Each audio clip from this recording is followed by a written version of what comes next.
এবার চলে আসছি, এটা হচ্ছে নর্মাল হেয়ার প্লাস, যেটা এটা মেনটেনেন্সের জন্য, যাদের কোনো চুলের প্রবলেম নেই, জাস্ট মেনটেন করতে চান, সেটা হচ্ছে এটা একটা হেয়ার প্লাস প্রিমিয়ামেরই একটা লোয়ার ভার্সন, সেম ইনগ্রিডিয়েন্টসে হেয়ার প্লাস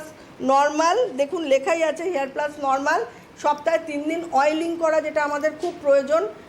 সেটার জন্য হচ্ছে একটা হেয়ার ক্লক চালু রাখা আমাদের খুব দরকার, সেটার জন্য নর্মাল হেয়ার অয়েলটা মেনটেনেন্সের জন্য ব্যবহার করতে পারেন। আর এইটা হচ্ছে অ্যালোভেরা হেয়ার সিরাম, এটা প্রচুর মানুষ পছন্দ করে, মাঝখানে ভেবেছিলাম এই প্রোডাক্টটা অফ করে দেবো,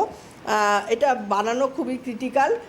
তখন বহু মানুষ আমাকে বলেছে ম্যাম প্লিজ অফ করবেন না প্রোডাক্টটা, অনেকের এটা হ্যাবিট আছে, হ্যাঁ হ্যাবিট আছে, তো তাদের জন্য হচ্ছে এই অ্যালোভেরা হেয়ার সিরাম। সুতরাং হেয়ার শ্যাম্পু তো তুমি একবার বলেই দিলে। শ্যাম্পু তো আমি বলেই দিলাম, দেখো এখানে, আর এটা হচ্ছে কন্ডিশনার, এটা সিল্ক লোশন কন্ডিশনার, যাদের কন্ডিশনিং করার দরকার থাকবে তারা কন্ডিশনার ইউজ করবে, and it is a total. এবার আরেকটা জিনিস মজার বলে দিই,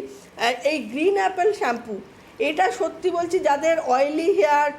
চুল তেলতেলে লিম্ফ হয়ে যায়, গরমকালে মাথা দিয়ে ভীষণ তেল বেরোয়, তারা চোখ বন্ধ করে গ্রিন অ্যাপেলের হাত ধরবেন, দেখবেন অয়েল সিক্রেশন কমে যাবে আর ভলিউম লাগবে চুলটা প্রচণ্ড। তো